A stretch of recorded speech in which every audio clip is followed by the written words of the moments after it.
Imagine if they made a Ben & Jerry's from Pam Anderson's breasts.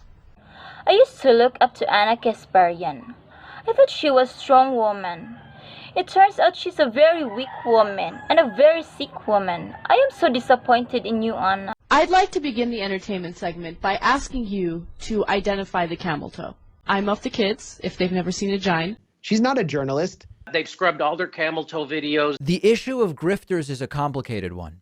Camel toe. We did a 3-part series on Guess the Camel Toe. Just to show her tits. Camel toe. We used to do Guess the Camel Toe. Just to show her tits. Camel toe. But it turns out they were very sleazy back in the day. They would make comments about women's vaginas and even share secretly taken pictures of their website. This is very sick. She's not a journalist. Jerking off horses and dogs. I'm an introvert. I hate drama. But when it comes to personal shit, this is some fucking drama shit. Didn't Kyle once call Bernie a cuck? Yes. What? Right? So Bernie came back and made Kyle a cuck. That's exactly right. A lot of people who are being raped can actually, like, have an orgasm. So, like, if a guy is being raped, he can have an orgasm. Like, you can't say, oh, okay, if you come, that means you wanted it. That's not the right way to go. But number one, you're being an unbelievable downer. I am, but that's the truth. Number two, they're not both humans. Cenk and Anna from the Young Turks. I've known them both for a long time. If you talk to them privately, what they say is exactly what they say on their show.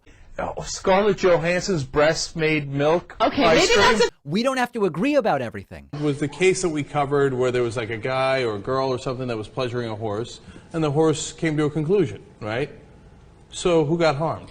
Surely I'd have differences with them about, for example, the Israeli-Palestinian conflict, but they are totally sincere in what they say and what they believe would be best for the world. If I were the benevolent dictator of the world, I would legalize bestiality where you are giving, where you are pleasuring the animal.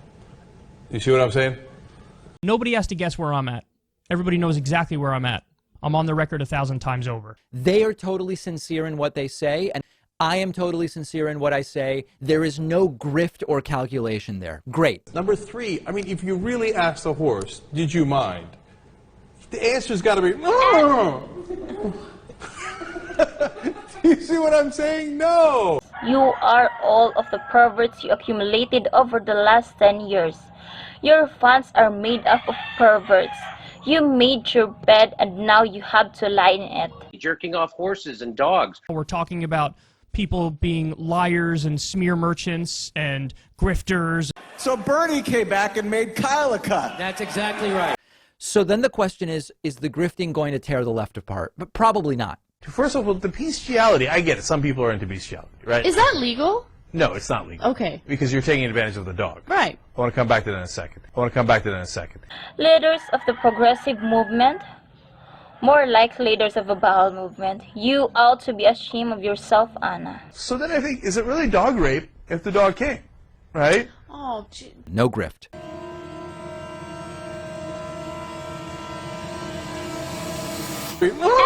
Hey guys, this video is going to be a measured and constructive criticism of Jimmy Dore. That's all it's going to be. There's nothing else to this video. There's nothing else. And a lot of people would ask me, like, why are you going after Jimmy Dore? He goes this way, he goes the other way. This man is an independent thinker. He gives it to both sides. He really gives it to both sides. I care about the American people. You're the one flipping out. Anybody heard of me tonight? I'm not going. Everybody get the fuck off my stage! Get the fuck off my stage! I have to speak my face.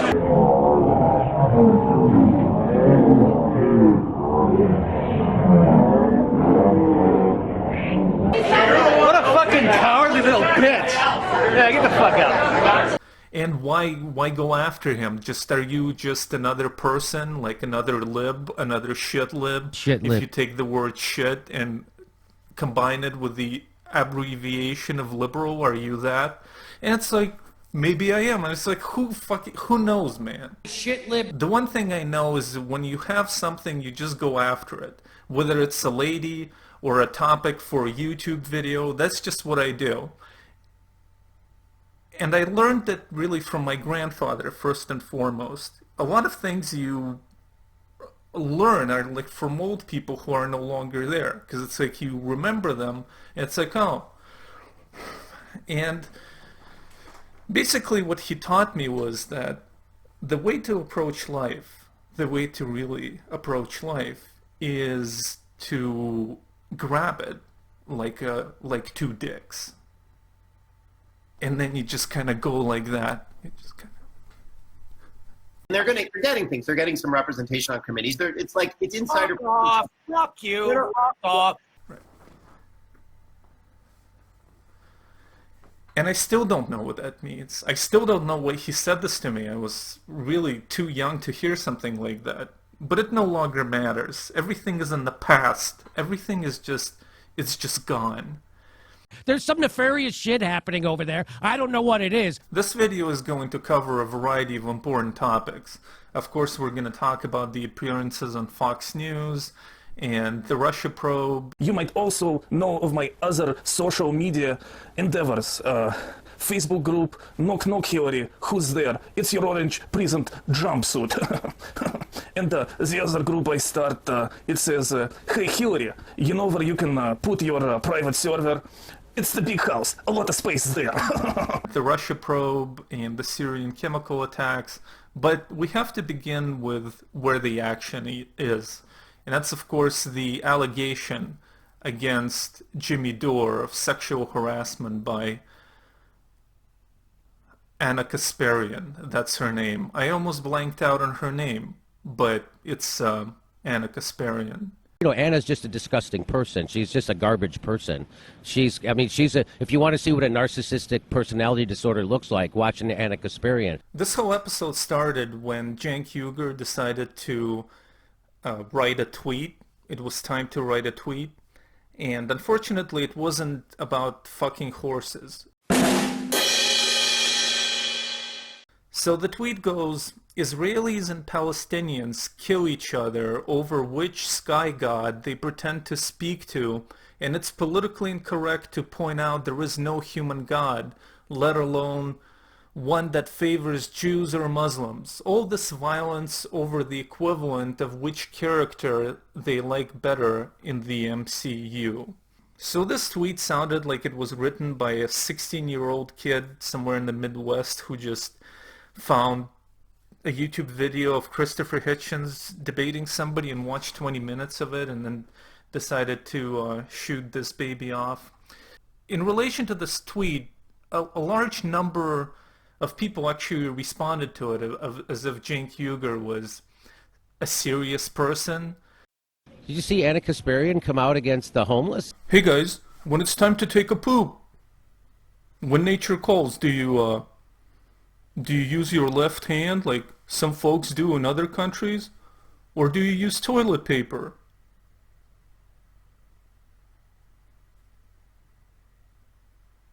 You use toilet paper! Of course!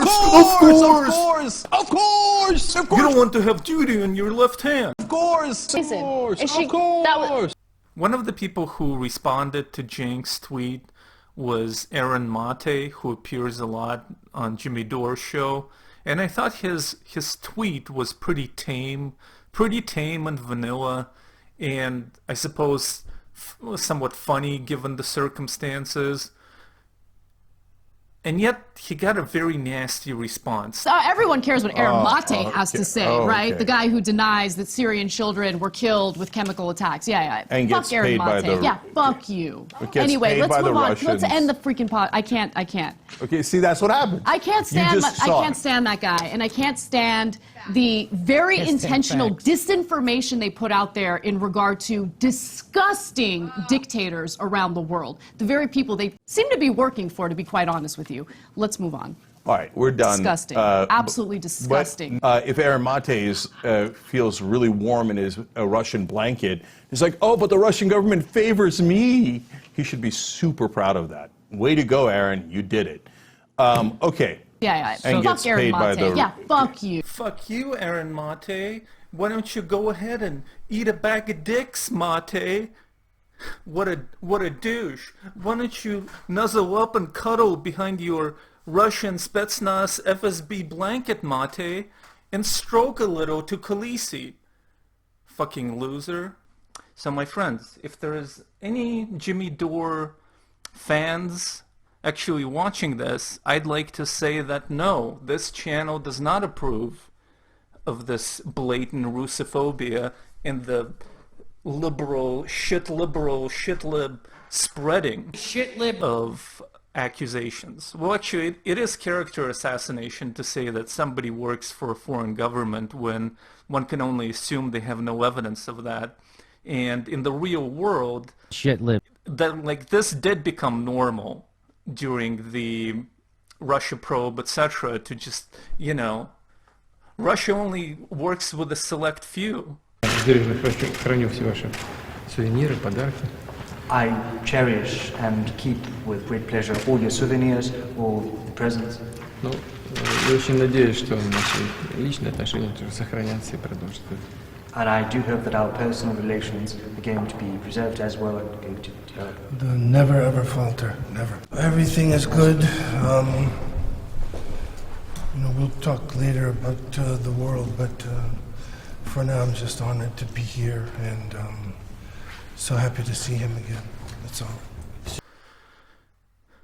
But anyway, so yeah, we shouldn't do that. You know, I haven't, you know, I've accused one dude of being an agent of Croatia, but aside from that, I just like to keep it mum on accusations like that.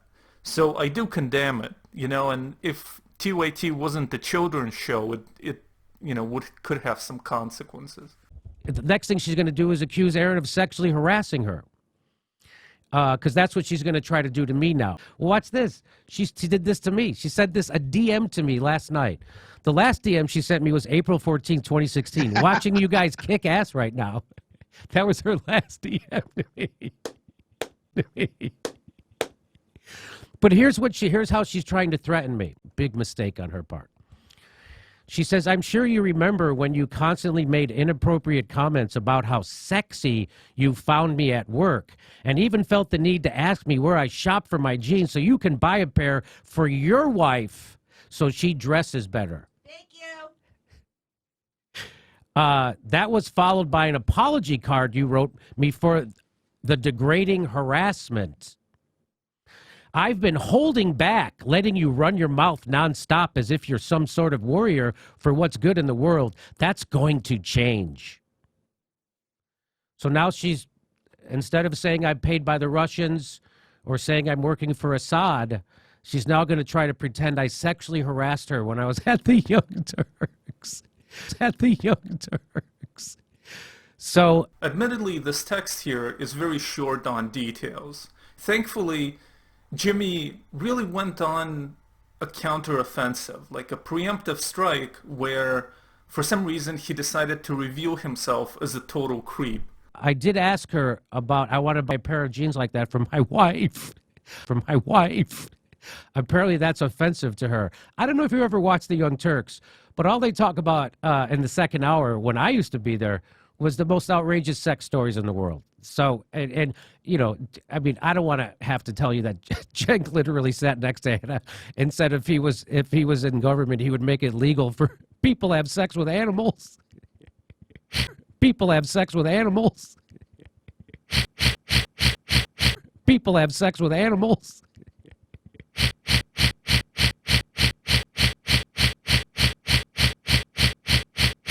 He literally said that. I'm not making that up. That people tweeted that video out. So they've said that they wanted to be Howard Stern. Cenk Uygur and Anna Kasparian, they wanted to do the Howard Stern show. Just because you do some spicy content doesn't mean it's okay to harass people at the office. And yet for some reason Jimmy is gonna make, I even hate fucking calling a man Jimmy, you know, like a fucking adult man continuously refer to him as Jimmy. But anyway, that's the case he's going to make repeatedly. Because they talked about fucking dogs, somehow means that there's a loose atmosphere at the office or something. I mean, the actual Howard Stern show never had any kind of Me Too allegations against it, because I assume they had professional standards, in spite of being spicy and edgy.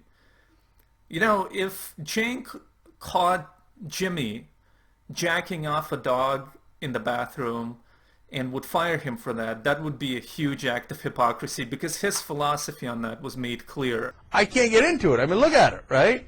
And then the dude gets involved, and you know, and here's the thing. So now, on the one hand, you think, you know what happened, by the way? It explains in the police report.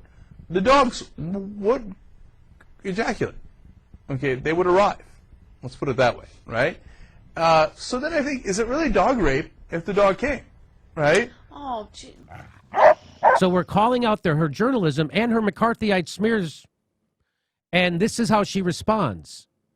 Anna Kasparian used to dress, when I worked there, unbelievably inappropriately for a newsroom. She looked like she was going to a rave. So adorable. It's so adorable for him to call that the newsroom. It's very sweet of him to call it the newsroom. Back in the day in college, I was really into politics. I don't know why. I still, I guess, believed in something like citizenship or the fate of humanity or something I believed in, and I read a lot of news. And so I had a folder in my browser, and it was called the news. And then I would click on it, and I would open all tabs, and simultaneously they all appeared, all the different news sites that I cared about back then. And so magically, at that very moment, my room and my environment transformed into a newsroom. Because this is exactly what all these YouTube channels are. They just aggregate news from other sources, and then they slap their own cliches and act cute. And they give this to humanity and do whatever else they do. I know the Young Turks tried to have some correspondence and goofy people going in different places, and I applaud them for that attempt. Now their viewership is in the toilet, and I'm sure this is no longer going on, and they're back to the basics. So one thing that room is not is the newsroom. But the only reason he called it the newsroom is to say that this is now some sort of a magical professional space where ladies should dress with propriety. It's almost like the Taliban taking Kabul. We need some standards for what ladies should wear over there. And if Jimmy would just watch the one establishment media owned by a billionaire that he will never criticize, he would see how ladies dress in the newsroom. They dress like ladies of the evening, ladies of the news. This is what we want ladies to look at when we're 65. And we also believe, like I did back in the day, that something matters. You know, and you're just watching the news, seeing what's going on, not realizing that you're gonna die soon, being upset over some shit. It doesn't matter, you're old, dude. But at least they're looking at some ladies. In the newsroom, where ladies always dress provocatively, what the fuck is he talking about? It's not a newsroom, and if it were, you know, we dress slutty in the newsroom. It shouldn't be this way, but that's what's going on. The skirt, one time she came into the newsroom with a skirt so short. It wasn't a pencil skirt. It was like a fluffy one too, but so short that she bent over in front of me, and I literally saw her ass and her thong. She's wearing a thong. I literally saw it. Everybody saw it. And I go, "Hey, Anna, nice news skirt."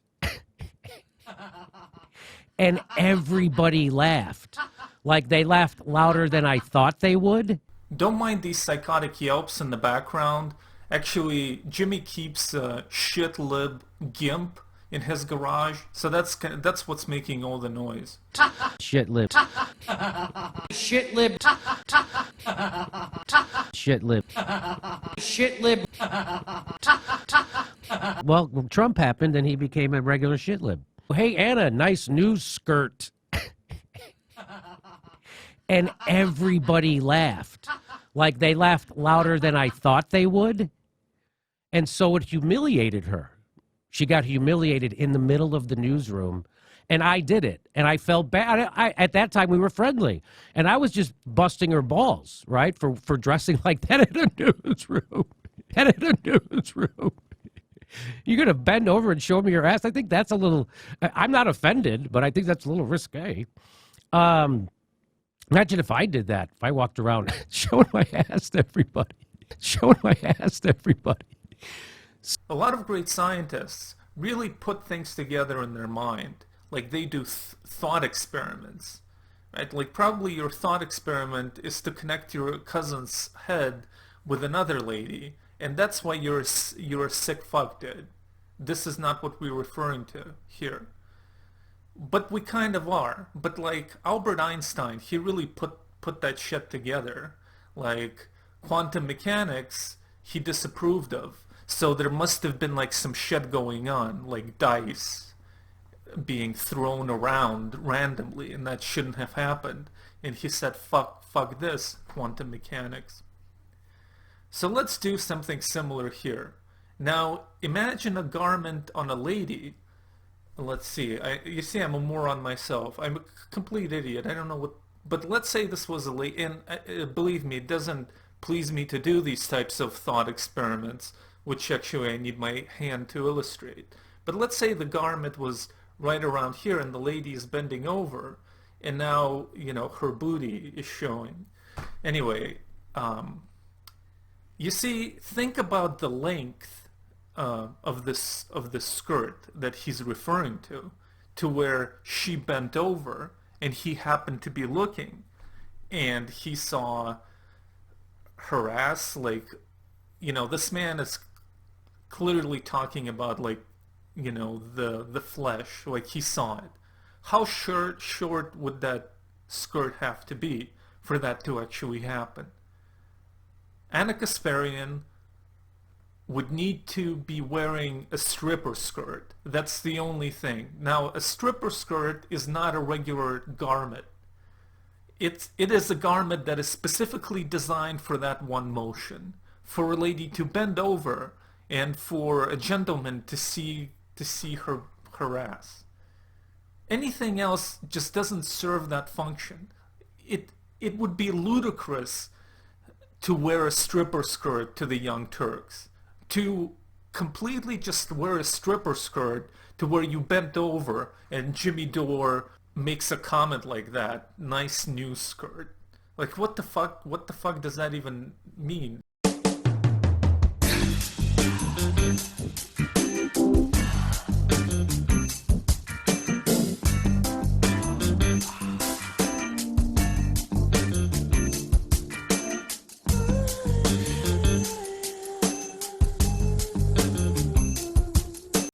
Did you see Anna Kasparian come out against the homeless? She wasn't wearing a stripper skirt. That's ludicrous. That's a lie. It's a fucking McCarthyite lie is what that shit is. So when I did that, so she got really mad. She got humiliated. Her face turned red. She tried to insult me back, and it just fell flat. And she looked, bad. And I felt bad for her. I didn't want to make her feel that, but I just wanted to make a little joke. And all I said was, "Hey, Anna, nice new skirt," and everybody in the newsroom, because everybody saw how inappropriate she used to dress, and everybody saw it. Jimmy makes the whole thing sound like it's some sort of a cheap humiliation porn from the 1980s. Like he comes into the newsroom to fix the toilets, dressed like a plumber, and he sees Anna over there bending over, and then he's like, "Chicka-bow, chicka-bow-bow. Nice new skirt. Can I have some butter with these buns?" I mean, and then everybody starts laughing like it's some sort of a sitcom. I mean, the man is fucking insane. This dude is fucked in the head. Like, what the fuck is he talking about here? Like, imagine being accused of sexually harassing somebody, and this is your defense. Nice new skirt. Anyway, she bends over and you see her ass, and this is like what comes. You're literally looking at a woman's ass and you're saying, like, nice new skirt. Like, what the fuck is this? And then everybody starts laughing. Like, what the fuck is he talking about? With this independent thinker, with this motherfucker who gives it to both sides, people are committed to him, and they're just kind of going along and just, I guess, laughing at this shit. But it's like, if you put this whole thing together, it sounds insane. It sounds insane for a lady to bend over and somebody say nice new skirt, and then everybody just fucking starts laughing, and she's wearing like a stripper skirt, and you can see her ass. Like, what kind of a sick fucking world is this, Jimmy? What the fuck are you talking about? So that's why it got such a huge laugh, and she was so humiliated. So I felt bad for her. So the next day I wrote her a card saying, hey, I'm sorry, I won't do that again. That was inappropriate. You don't have to worry about that happening again. I won't comment on your clothes anymore. I should have said, no matter how fucking ridiculous. You mean you'll stop commenting on her thong? On her thong, that I could see.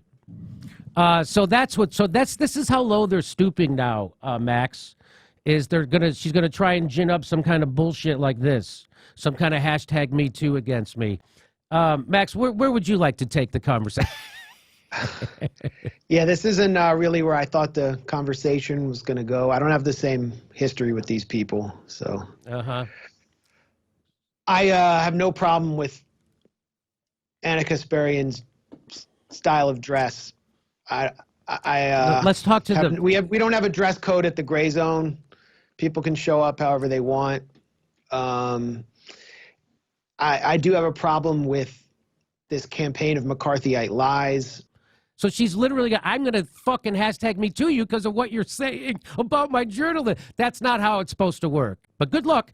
Good luck. I'm sure you'll get some shit libs to retweet it for you.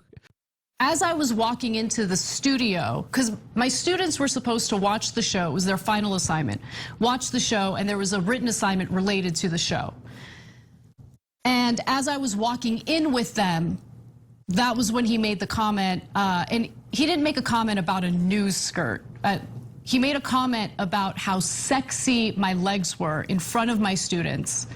And it was degrading, obviously, and I want my students to respect me and take me seriously. Seeing an older man that I work with talk about my body like that in front of my students was wrong. And so for the first time, I actually snapped at him and told him to never make a comment like that about me again. And so I think he realized, oh, I think I might have gone, I think now she might actually like make a big deal about this, and that's why he wrote me that apology card to basically try to calm things down.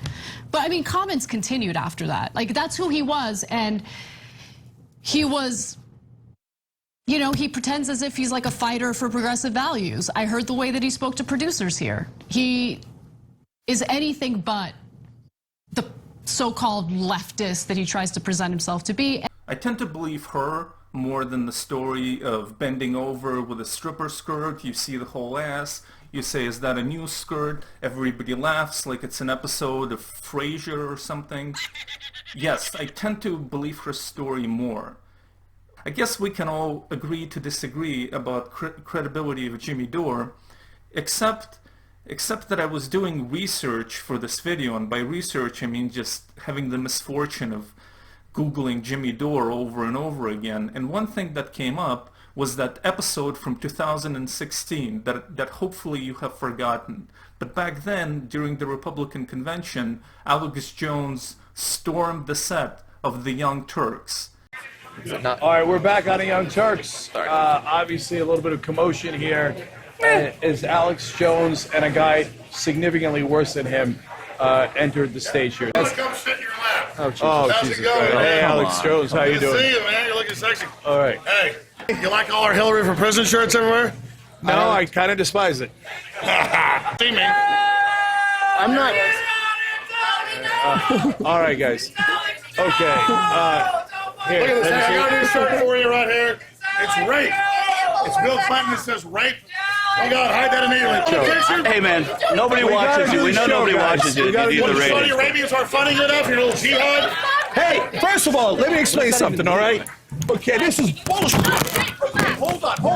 We're against Saudi Arabia, you dumbass. We talk about that all the time. Oh, really? We talk about that all the time. You don't know shit. What do you think, the lizard people are in charge? No. Is that what you think? Hey, you're pissed. Bilderberg your ass. Is that what you think? You're the anti-liberal and you're pissed. Bullshit. We're being nice here. You know what I care about? I care about the American people. Good. You're the one flipping out. Anybody hurt? I'm nice. I'm not worried. Everybody get the fuck off my stage. Get the fuck off my stage.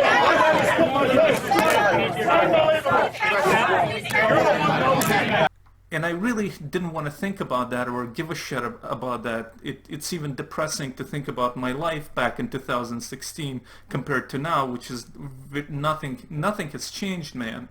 But this is not what this video is about.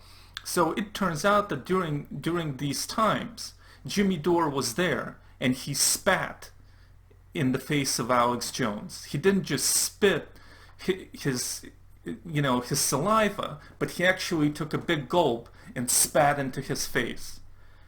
And this in and of itself wouldn't merit anything more than me cutting out a clip of that and like inserting it somewhere at a random interval, except that this motherfucker lies about it now. Like this new Jimmy, the new independent thinker, whoever the fuck he is, the People's Party Jimmy, it's no longer fashionable or cool to have spat into the face of Alex Jones. So he has a bullshit story about it, which is just incredible. When I first heard it, I thought, he was joking, but I mean, he literally wants us to believe this shit. So, check this out. One of the podcasters, streamers involved, looks like Jay from Jay and Silent Bob, and I'm sure he's aware of it.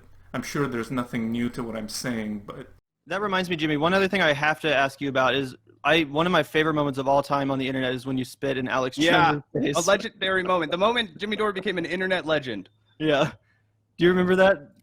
I care about the American people. Good. You're the one flipping out. Anybody hurt? I mean, I'm not going. Everybody get the fuck off my stage. Get the fuck off my stage. I got to spit my face.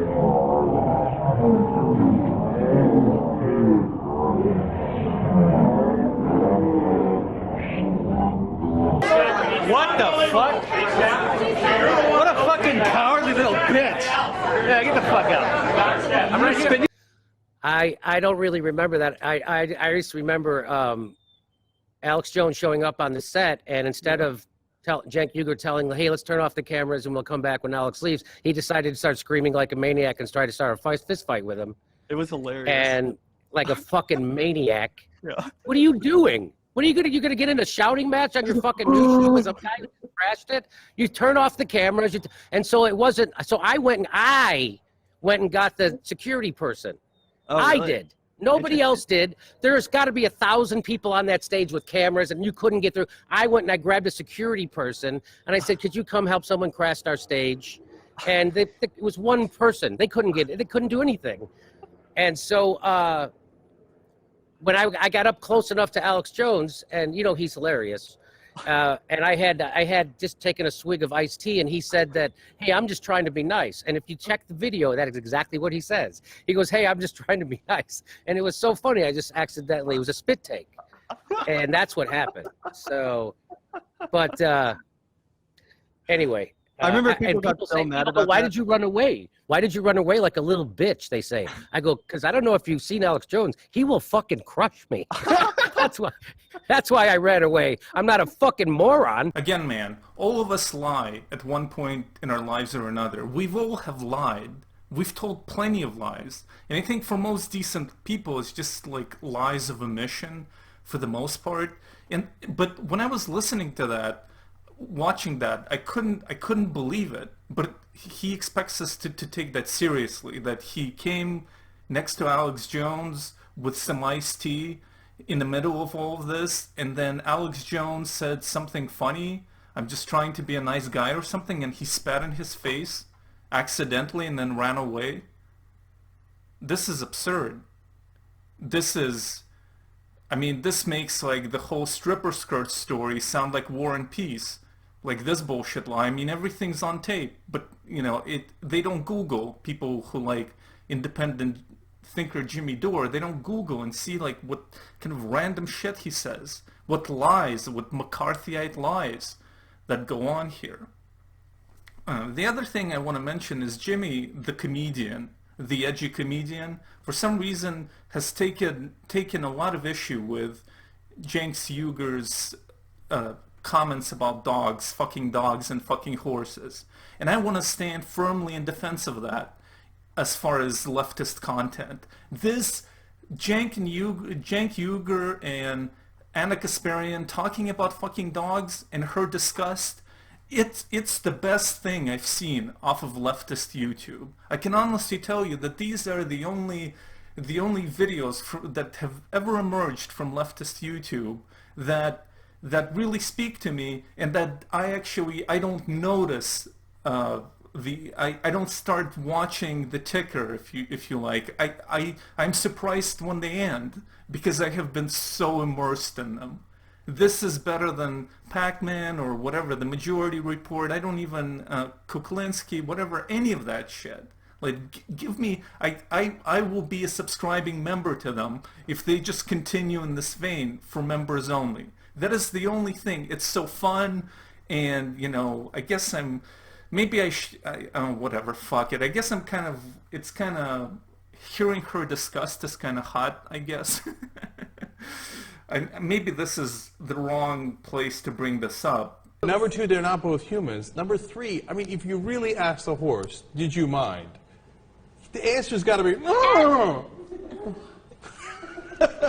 Do you see what I'm saying? No! In any case, my friend, whatever you might think and whatever pushes your buttons, when it comes to Young Turk's bestiality videos versus Jimmy Dore's actual comedy, I think the answer is clear.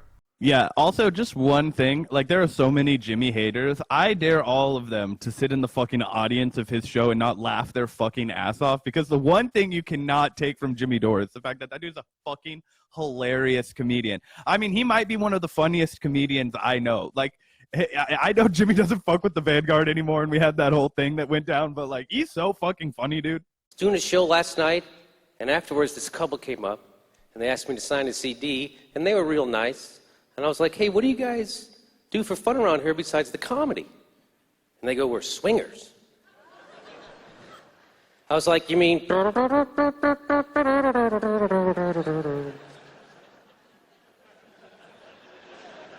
They go, no, we like to have sex with other people. We wanted to know if you wanted to have sex with us. You want me to have sex with both of you? They go, yeah. I was like, ew. Okay. Come on, they bought a CD. I don't want to be a dick.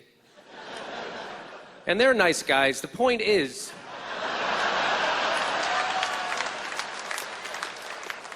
you never know when the joke is over.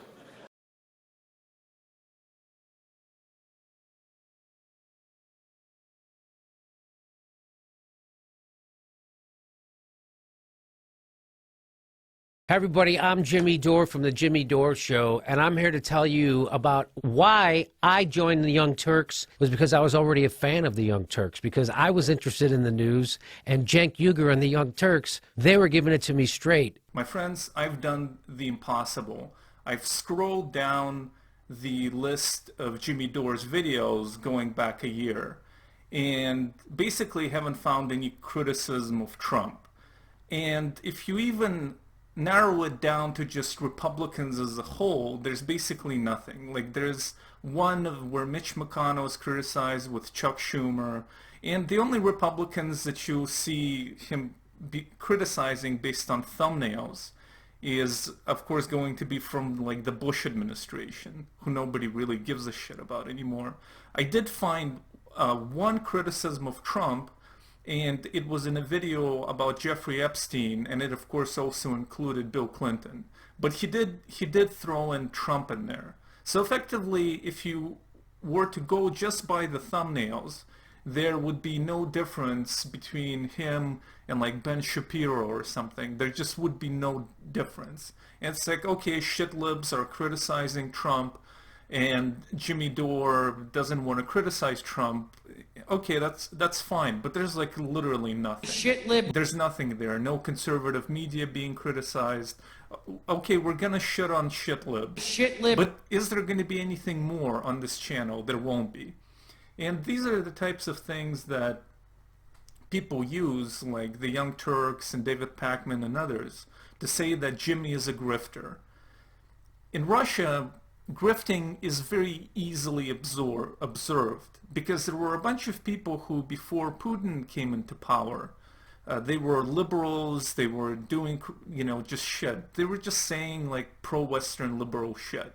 And then once they started getting paid on the state television, then they sound obscene. They sound just disgusting. The most vile, homophobic stuff, the most like cartoonish, anti-Western bullshit. Let me repeat.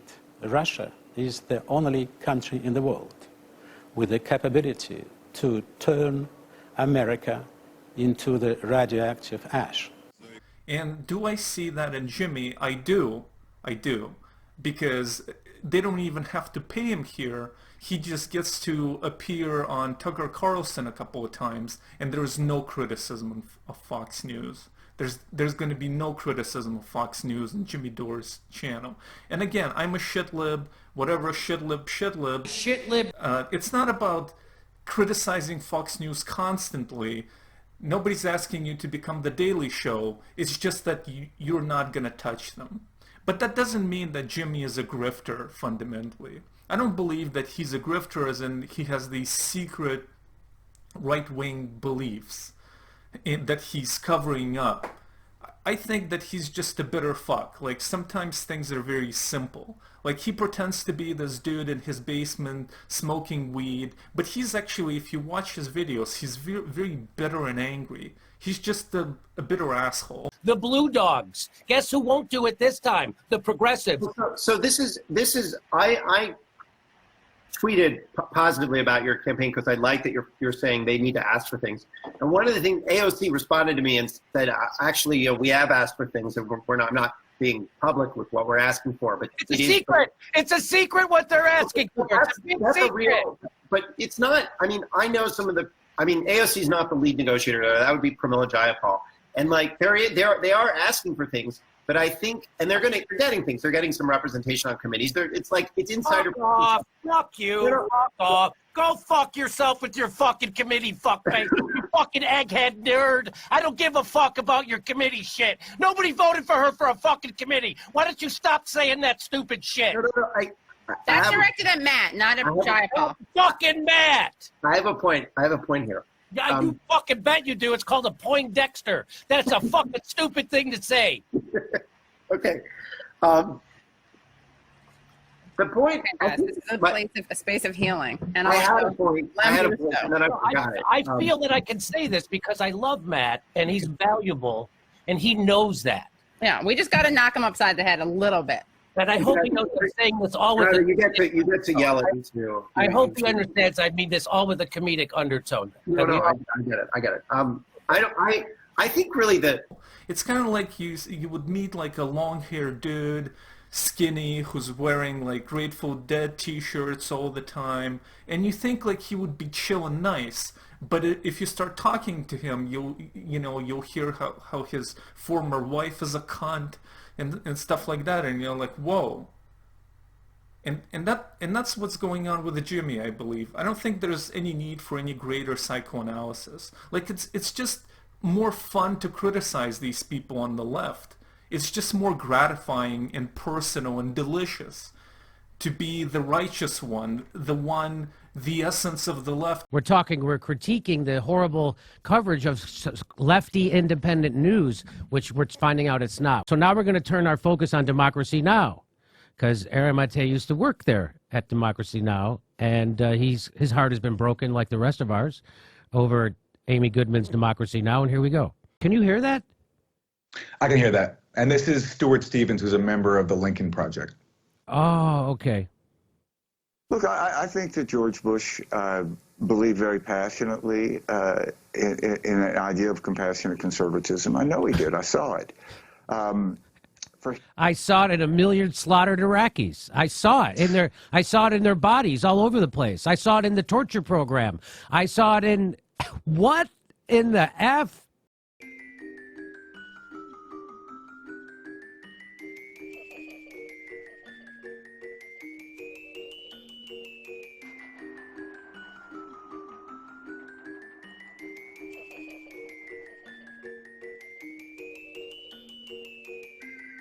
Of ordinance things that we haven't seen in the past. Very accurate weapons, very lethal. The Moab is a daisy cutter on steroids, and Iraq is not prepared for what's going to be thrown at them.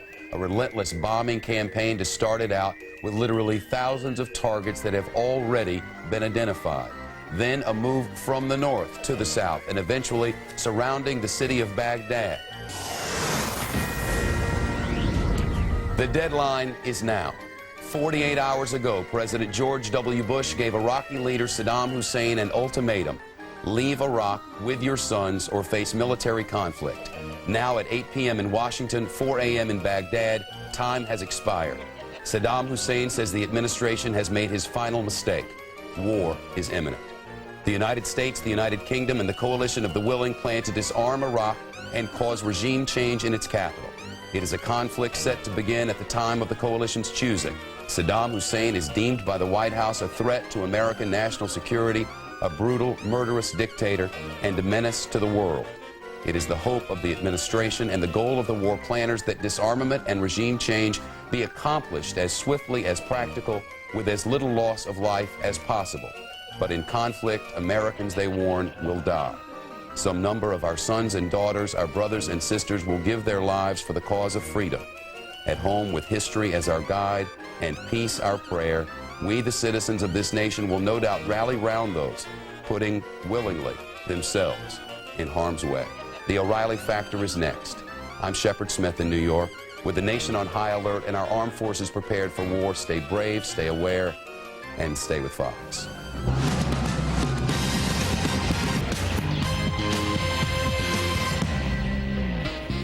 Hi, I'm Bill O'Reilly reporting from Washington. Thanks for watching us tonight. Short talking points memo this evening so we can get right to our Iraq coverage. The memo will not be kind to Senator Tom Daschle. Right up front, I have to tell you, I do not respect Mr. Daschle. A few months ago, he publicly criticized the Fox News channel for not being fair to the Democratic Party. That, of course, is baloney. We have just as many Democrats on this network as Republicans. But Daschle was outrageous in his accusations and intellectually dishonest as well. As you may know, Daschle has criticized the war against Iraq, saying, quote, "This president failed so miserably in diplomacy that we are now forced to war." What's up with the hypocrisy, Senator? You were all for using force 5 years ago. Now, after 9/11, the threat from Saddam's weapons is even greater. What say you? The no-spin truth is Mr. Daschle's playing politics in a time of life and death. And that should be unacceptable to all Americans, not just Republicans. I also believe the good people of South Dakota need to take a hard look at this guy. And that's a memo. Now for the top story tonight, here's the latest out of Iraq. The 48-hour deadline for Saddam Hussein to get out of Baghdad has passed. He has ignored it. War could come at any time. Thousands of U.S. troops are near Kuwait's border with Iraq, just waiting for orders to cross. Colonel, what are you hearing in New York among your sources? Yeah, you had a bad little firefight in Basra with some special air service. British 2-2 SAS. They whacked a bunch of Iraqis there, probably killed about 10.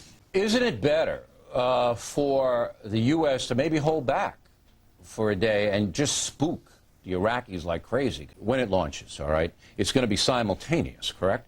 North, South, Basra, Air Force, Marines, boom. I want to show a picture, a live shot from Baghdad tonight.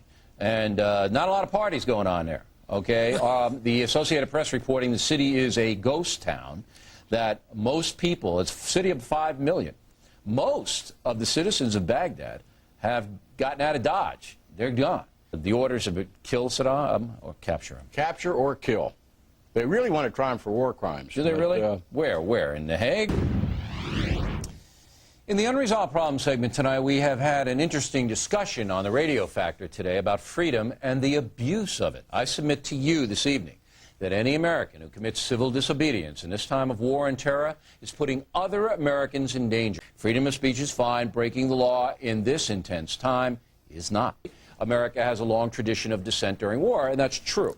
But it's different now because the war is here on our soil, and all the authorities must be coordinated to protect us.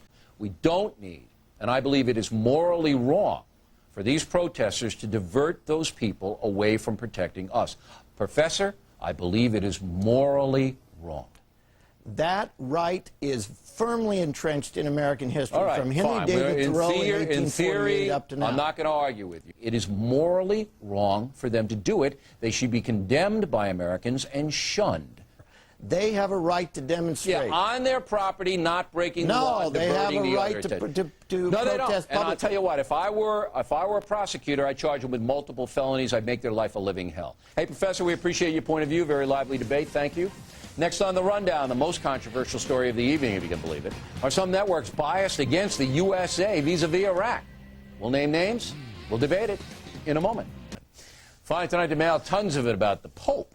Kevin Parasol, Arnold, Maryland. Bill, I heard you say you are a Catholic, but you disagree with the Pope.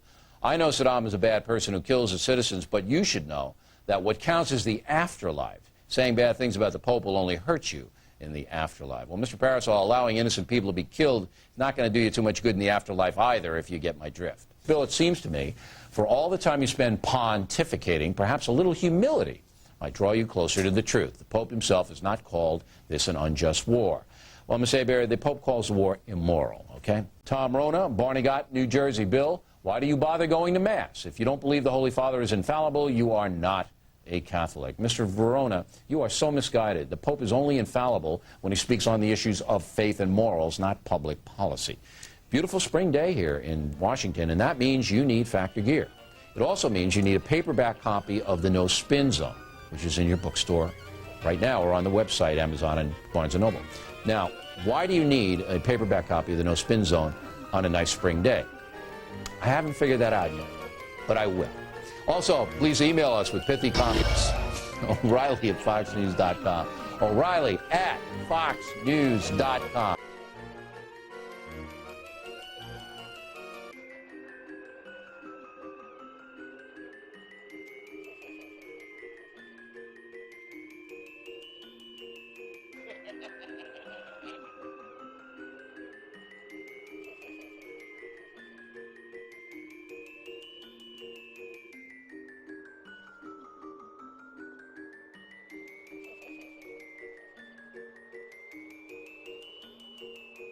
Iraq is a crappy place filled with a bunch of, semi-literate primitive monkeys.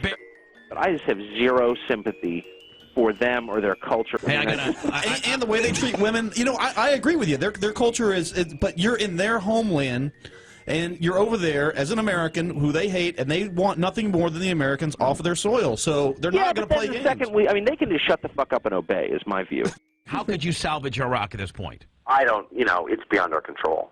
If somehow the Iraqis decided to behave like human beings or something. And now some are calling for an advertising boycott of his show, Tucker Carlson Tonight. Carlson has not apologized, instead calling on people to watch the show if they want to know his thoughts. Here's what he had to say last night. We've always apologized when we're wrong, and we'll continue to do that. That's what decent people do. They apologize. But we will never bow to the mob. Ever. No matter what. Carlson's comments were made between 2006 and 2011. This comes just months after Carlson's show lost sponsors after he claimed immigrants make the U.S., quote, poorer and dirtier.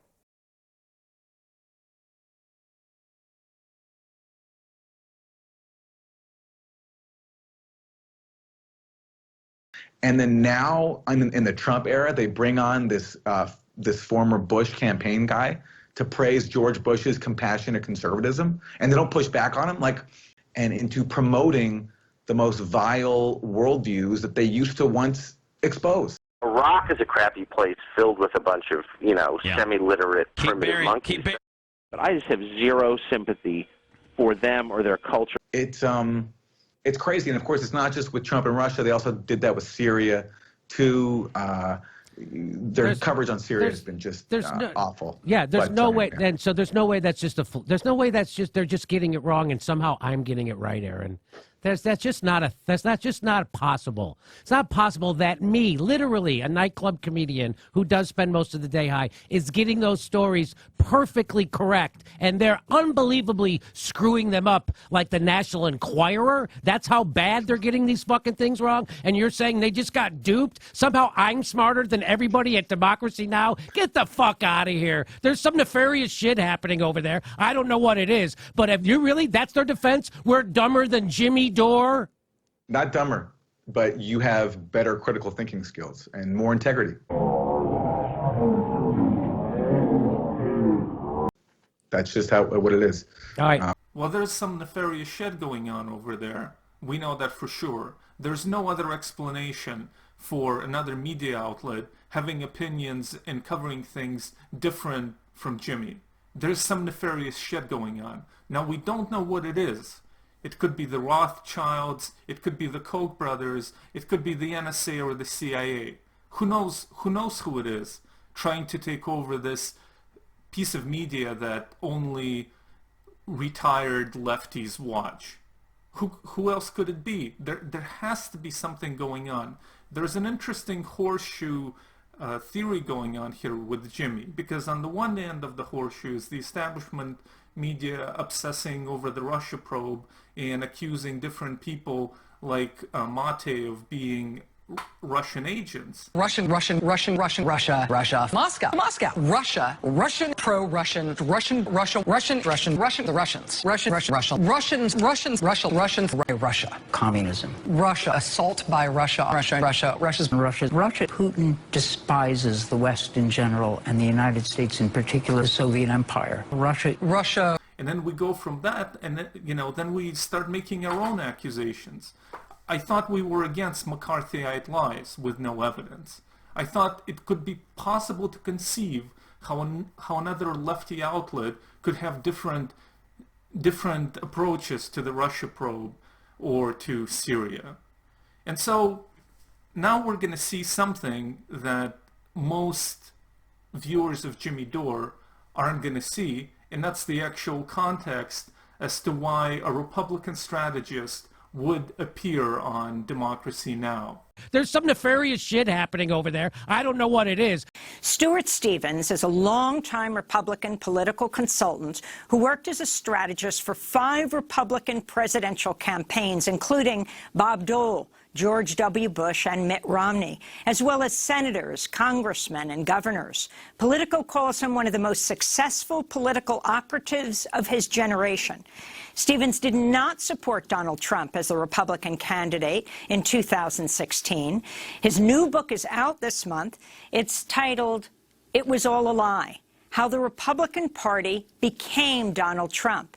In it, he compares his lifelong political party to the mafia, the segregationist movement, and even to the Nazis. Stuart Stevens, welcome to Democracy Now! Thank you for joining us from your home in Stowe, Vermont. Here you see the really nefarious plan by the deep state to really take over Democracy Now! Because first they're going to have a dude who's going to compare the Republican Party to the Nazis. And then there's going to be a former Republican strategist who's going to compare them to Finland during World War II. I mean, they worked with the Nazis, but they had to. And then the next political strategist is going to compare the Republican Party with Augusto Pinochet. And it's like, listen, rough around the edges, but got shit done on the economy. And then after that, it's going to be Singapore. And then, motherfucker, you're in the party now. This is the kind of a foreplay this deep state does with Democracy Now! There's some nefarious shit happening over there. I don't know what it is. Сильное заявление. Проверять я его, конечно, не буду. Check out this guy, Stuart Stevens. Actually, his initials are SS. Perhaps this is why he went into the Republican Party to begin with. In any case, his whole big thing is that Trump was not the exception. There was always like this racist current going through the Republican Party. And that's his whole idea. And then George Bush Jr. was a certain kind of a bright spot where he was sincere about including more blacks and Hispanics into the party. So that was kind of a bright spot for Stuart Stevens. And they invited him for like 20 minutes and that's it. As a simple shitlib myself, what do I know about leftist purity tests? Seems like they invited this dude and then he said something about George Bush, and maybe they should have interjected and say, fuck you, piece of shit. Not only is your book all a lie, but George Bush's compassionate conservatism was also all a lie. How dare you come on our turf and say these types of things. Now, my friends, I forgot what it means to believe anything anymore. I don't know how I would interject into anything. A person could be telling me how great Stalin was, and I was like, yeah, he got a lot of shit done. I don't know what I would say. If I needed to get out of that conversation, maybe I would say that. So maybe I'm not the wrong person to get outraged over this. I mean, it looks like Jimmy is just a self-righteous asshole. That's what it looks like. It looks like he presents himself as a chill dude in his garage, smoking weed all day, slow stroking in the garage. But it seems like this garage is stroking hatred and anger and bitterness. Let's take a look at this clip concerning Bernie Sanders and see what you think about this stuff. Biden could have taken the war on drugs down a notch, but he didn't. And now do you know why I don't give a shit about Hunter Biden's drug addiction? And I don't have sympathy for him? Because they're self-dealers. They don't give a shit about your drug addiction. They want you to go to prison for it.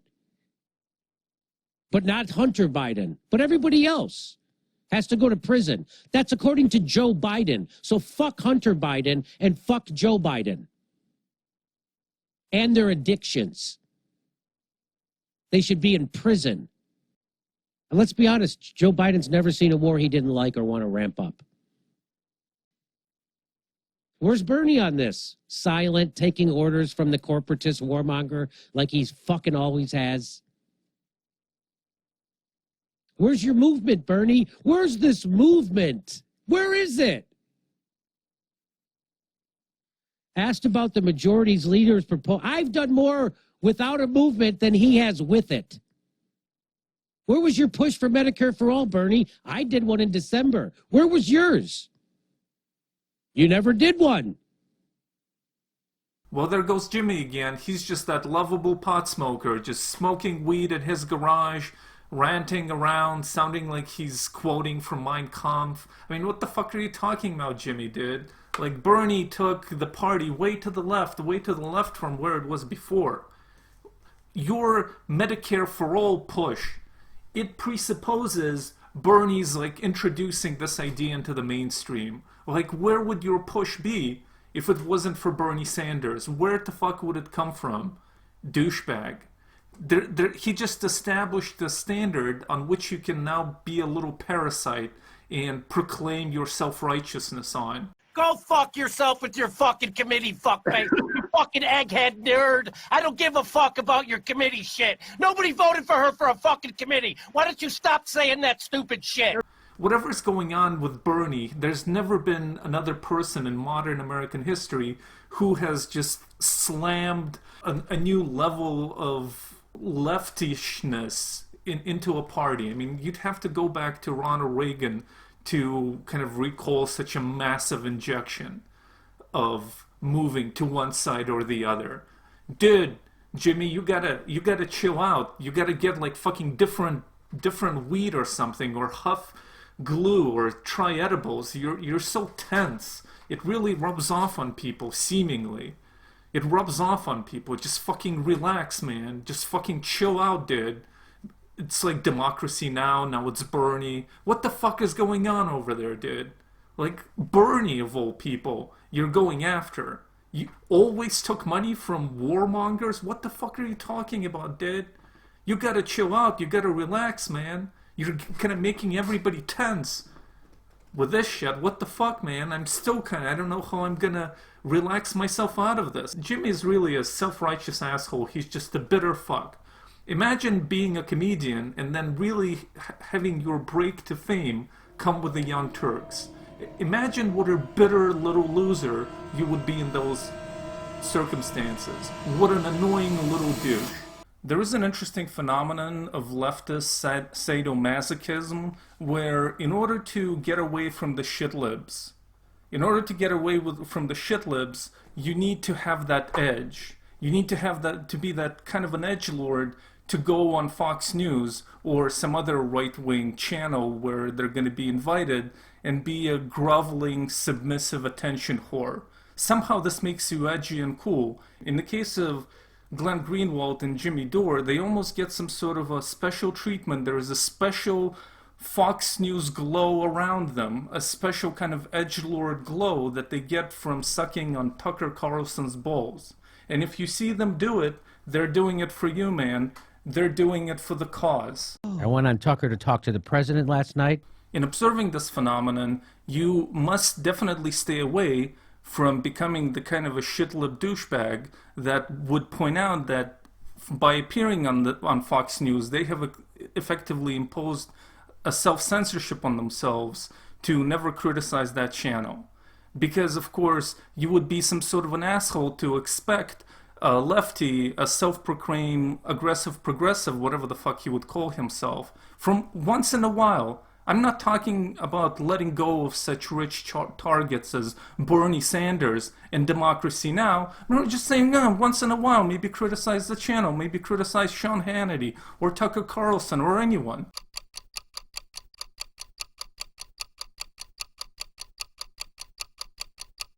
Hi, everybody. Welcome to the Jimmy Dore Show. I'm here with the Israel liberal, Rob Plico. Hello. Howdy, howdy. So who are the real victims in Charlottesville tragedy, right? Trump says both sides. Both sides. By the way, that's the official translation of Mein Kampf, both sides. Okay. So let's go to Fox News. Let's see if some white people can tell us who the real victims are. Oh boy. Of Charlottesville's whiteness. So she's looks like she's trying to find a way to defend Trump's statements. Come on. Even Manson was like, that guy's a little over the line. I went on Tucker to talk to the president last night. Because I know what's in my heart, and I know that I don't think anyone is different, better, or worse based on the color of their skin, but I feel like there is nothing any of us can say right now without being judged. I just feel like I can't apologize for a Nazi sympathizer without being judged. And he's got to take on the establishment, Tucker. That's what won him the election in 2016. You know, in the primary, Trump was able to smash the Bush dynasty and the Republican status quo, and now he can't handle a few military war hawks and Mitch McConnell. I say he can, and, you know, he promised.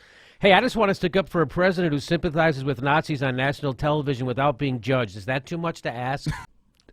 It's funny to see what's happening on Fox News, that's all. It is funny. But I just love that Fox News, they like to put a human face on those poor 1%ers who feel judged. When are they going to finally get their fair shake? Am I right?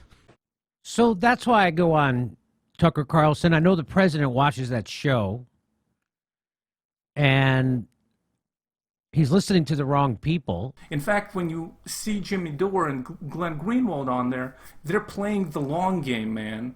They're playing that kind of a four-dimensional chess in this unfamiliar plane of new populism that you're too stupid to understand. Most of the time when I go on Fox, what am I doing? I'm criticizing the CIA. I'm criticizing the FBI. I'm criticizing the security state or the NSA. I'm also criticizing CNN and MSNBC and the media coverage of liberal outlets and their reliance on security state, you know, propaganda in order to do it.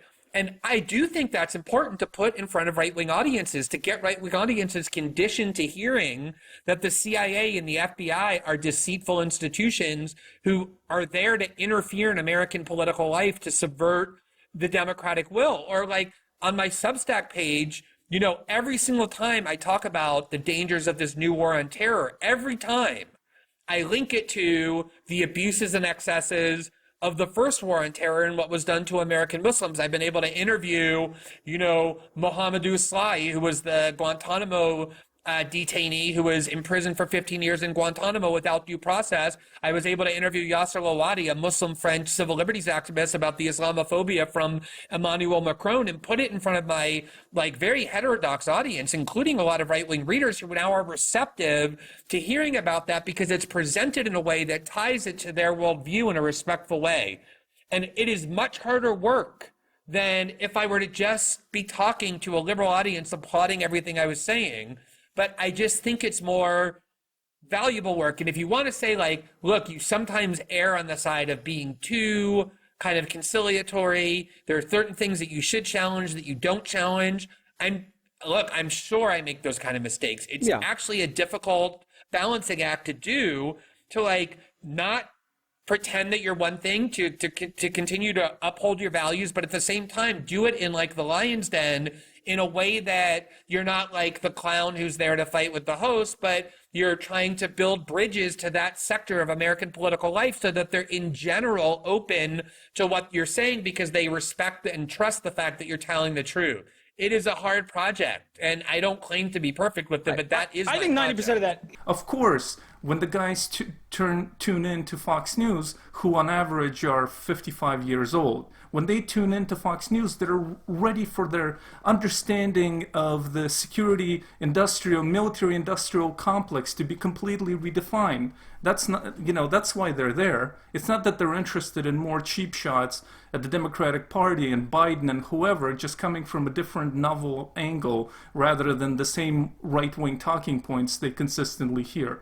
That couldn't be the case. And the joke I say, if it was 1860, the Democrats would be bragging about their first transgendered slave owner. So the idea that we have progressives inside the Democratic Party, it's actually more deleterious to the progressive movement to have them there. Why is that, Jimmy? Because it gives people a false impression that there's somebody in government fighting for you, that there's one of the parties that are kind of on your side, and they aren't. They don't believe in free speech. They don't believe in due process.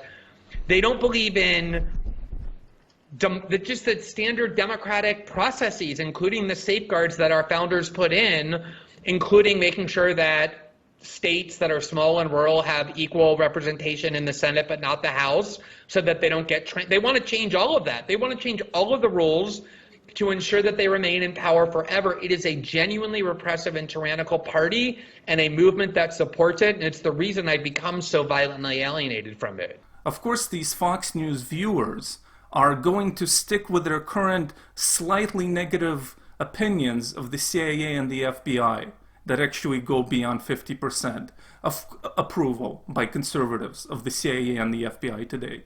Of course, they're going to stick to this slightly negative margin, for eternity. It's not as if some right-wing fucknut could become president of the United States and start ramping up the Cold War with China, and these same Fox News viewers are going to flip the script and send the approval of the CIA and the FBI into the stratosphere, where they were, in fact, when Bush started the war in Iraq, and even afterwards for some time, when there were all these torture programs associated with the CIA, the Republicans gave the agency a 70% approval. But no, with Glenn fucking Greenwald and Jimmy Dore in the case, we're going to see some action. We're going to see some sort of a fucking permanent realignment. It's not as if these two dudes are just two fucking attention-seeking dancing monkeys. No, that's kind of your shitlib thinking.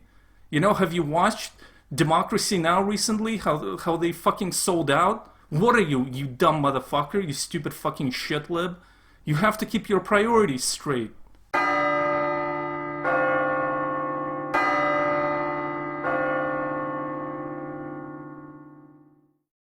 To ask and urge the Biden administration to, as they set their refugee quotas, to make it no less than 200,000. So the macro question is, why do silly children like that have any power whatsoever in this country? Why should some girl from BU who knows nothing, has never done anything in her whole life, be in charge of the way your country looks going forward for the next 100 years? Who knows?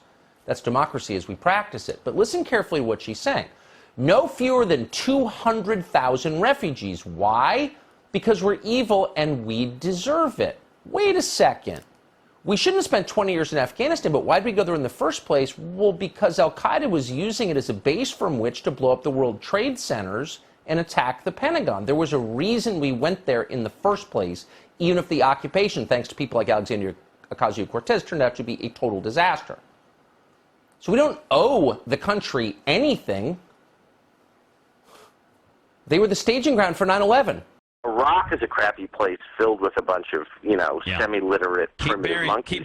And the joke I say, if it was 1860, the Democrats would be bragging about their first transgendered slave owner. The only thing that Glenn Greenwald might be doing that is actually positive, the one thing that he could actually be promoting and leave a lasting legacy, is for Fox News to see an openly gay man. That's it. That's all. And I'm not making a joke. Because where else on Fox News channel would you see an actually openly gay man? I don't watch the channel, but it's such a huge institution that I think I'd know about it. So I highly doubt that it happens that often, if at all. And so Glenn Greenwald appearing on there, it's kind of introduces them, hey, you know, this could be a gay dude who's cool, who's just continuously calling the Democrats fascists and promoting different conspiracy theories and discrediting liberalism. And yet he's gay. That's something that he's doing that I think is really perhaps opening up some minds over there on the right. But aside from that, they're just going to be, both of them are just going to be forgotten as just two pundits, as just two talking heads who were no longer needed when the gear shifted, when we loved the CIA and the FBI again, and maybe even then Glenn Greenwald and Jimmy Dore would appear on there, because those motherfuckers like attention, and then they can go on different leftist podcasts and be the edgelords that they are, because they're talking over there with a common man, speaking with half the country, as they say, when only like 16% of the population watches cable news, and most of them are so old they'll never fundamentally change their opinion. So I think that's my cynical shitlib opinion about what's going on, guys. I don't know. You know, like the video, fucking leave a comment or whatever the fuck you want to do. It's so good. It's so fine. I'm getting very heated. I've been making this video forever. It feels like this is like some sort of a big odyssey or something that's important to me. So the last thing I'm gonna talk about is Syria, because it's so important to Jimmy. Syria is so important because it's another one of his two purity tests, the other one being the Russia probe that he continuously talks about, even though both of these things have become utterly irrelevant by now. So Syria is a country that used to be a French colony. Now within that colony there were people, the Alawites, who are not actually Muslims, because they can drink alcohol and the Quran isn't their main book, it's just one of their holy books. Like they believe in reincarnation, and actually their whole religion is pretty secret to this day. But effectively, they have a communion-like ceremony, but effectively whatever is going on there isn't really Orthodox Islam, and I have no problem with it. I'm not here to judge anyone.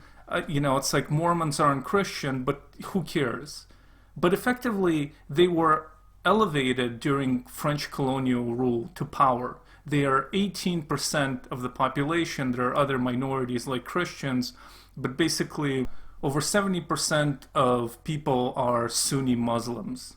And so since the fall of colonialism, basically the Alawites have ruled the whole country. And folks are unhappy about it, and this war started. And this war is really a motherfucker, because you have the Alawites basically fighting for their existence, afraid of some genocide, some sort of a backlash.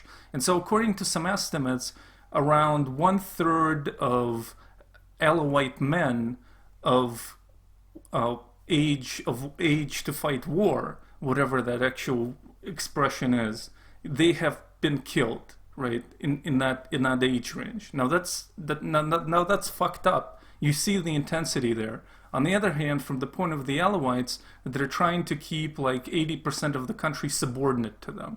So it was a brutal, evil, horrible war. It was an evil war. And within that, there is an accusation of a chlorine attack.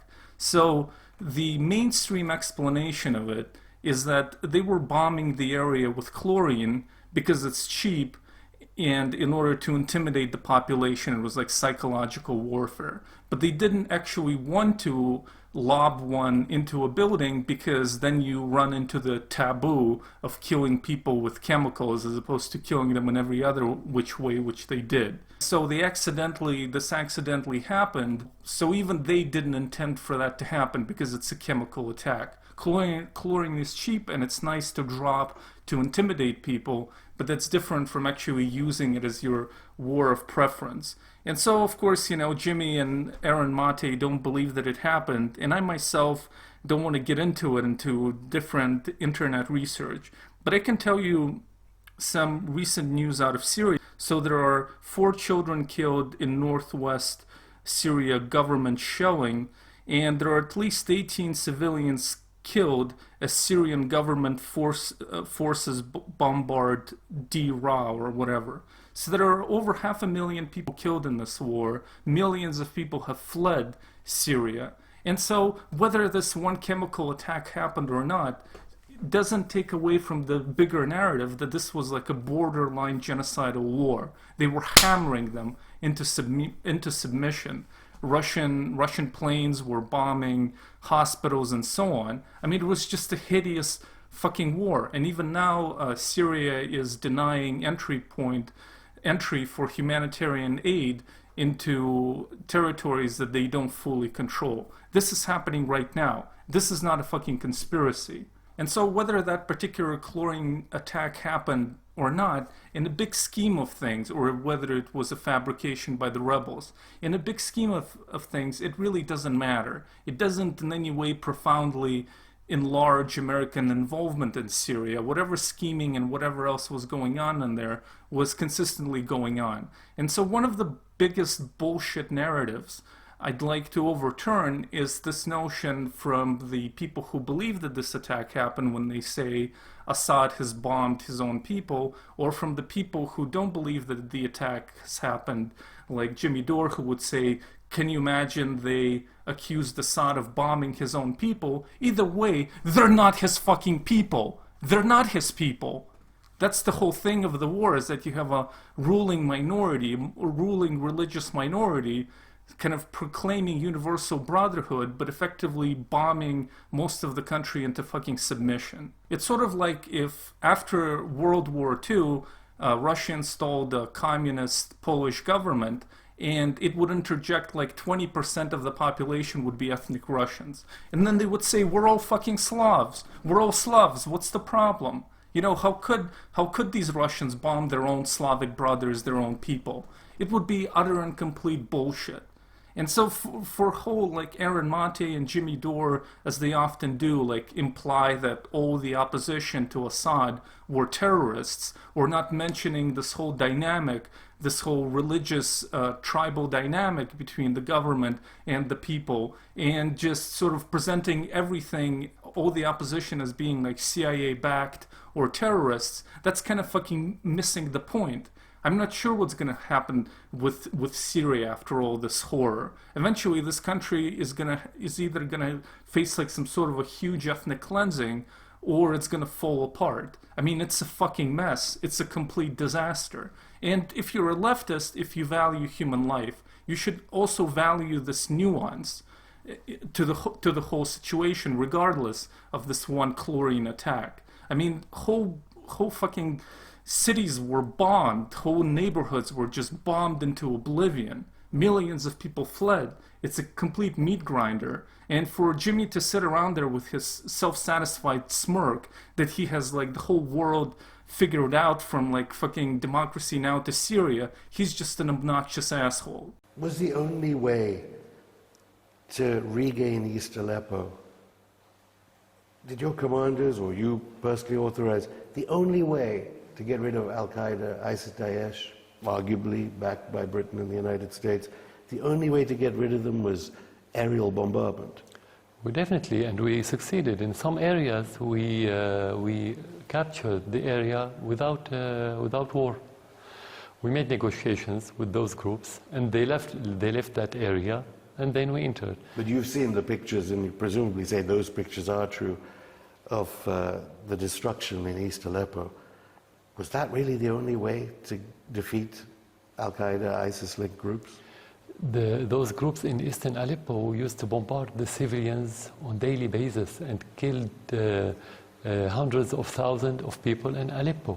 So the mission of the army and the mission of the state is to protect those civilians from those terrorists. How can we do that without attacking the terrorists? Well, that's not shown on media in NATO nations, I should add, in your defense. But what about the use of double-tap strikes by the Syrian and the Russian Air Force, where you bomb a part of East Aleppo and then emergency workers come and you bomb again?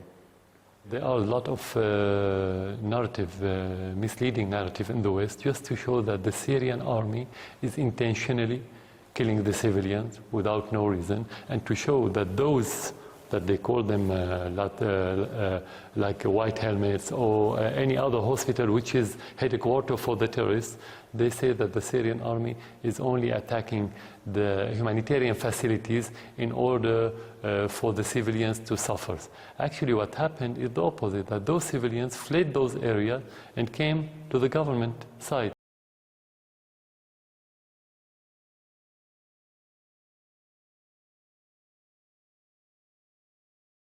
Recently, my stepbrother's wife has added me on Facebook, and I never actually look at my actual personal Facebook that's not connected with this flourishing YouTube channel. And in the process of that, in the process of actually looking at my profile for the first time in like a year or something, I started scrolling down and deleting some posts because they were obnoxious. And I found a lot of posts from 2016 with the kind of the what Jimmy Dore would say would be like shitlib rage at Trump. And I was just amazed and embarrassed by this time in my life where I actually gave a shit about politics. I mean, of course, we need to vote, we need to whatever, do whatever, but basically, dude, like if you die, nobody's gonna give a shit. And the country's gonna go on. And you'll never change history, chances are. Unless you have that kind of an extra spark, that Hitlerian spark in you, that makes you want to say, hey, motherfuckers, I'm coming for you. And then you'll probably fail too, but maybe you'll I don't know, man. You know what I'm saying? Like, why fixate on politics? Like, sometimes people say, oh, I used to be this and now I'm a libertarian. It's like, who gives a shit, man? Who gives a shit about your political beliefs? Like, something has shifted at all in this indifferent universe. God damn. But the thing about Jimmy is that he's just an annoying douchebag. And if you want to build a movement, yeah, you have to go out to these shitlibs who watch MSNBC, who like reading the New York Times editorial, who actually liked Hillary Clinton, because there are millions of them. There are fucking millions of them. And then there are people who like when you attack libs and Dems, and in that context don't give a shit what your position is on Medicare, but will never actually do anything for it. And if you respect the progressive cause, even if Bernie Sanders has gotten kind of tame and is interested in being the chairman in the Senate, whatever, you still have to pay respect to the man who lived his whole life for it, whereas you just started a shitty YouTube channel off of already kind of a lame platform of the Young Turks. You have to have respect for other people, I think, who like promoted these ideas, even if currently they're not as feisty as you'd like them to be. But that's not Jimmy's way. Like, there's 100% probability that if Jimmy lived during the Cultural Revolution, he would be out there like condemning his former comrades to death, and it would bring him joy. That might be a negative thing to say about Jimmy, but I'm reaching for the archetypes. I'm reaching for big ideas, because I've been fucking filming this shit forever. I almost killed myself fucking filming this bullshit. And for half of this video, like, the microphone was shitty, and I had to change my software on which I record myself. But now I have to fucking ask myself, like, am I gonna manually fix everything on my second-rate video editing processing system? Software? Alright, my dudes. Yeah, so I think that's about it. Actually, this reminded me of a video I made. This was my only sketch comedy that I have done on this channel, the only place where I was in some sort of a character about the Russia probe. So I think it's pretty interesting, and I'll include the link in the pinned comment, who you are more likely to see the pinned comment than actually making it to the end of this video. Yes. Okay, well, that's that. Be grateful to people. Don't be like Jimmy. Try to cultivate inner kindness. Just be kind to people around yourself and kind of build that stuff up. I don't want to name names because then I'm just engaging in the same stuff, but there are plenty of grifters.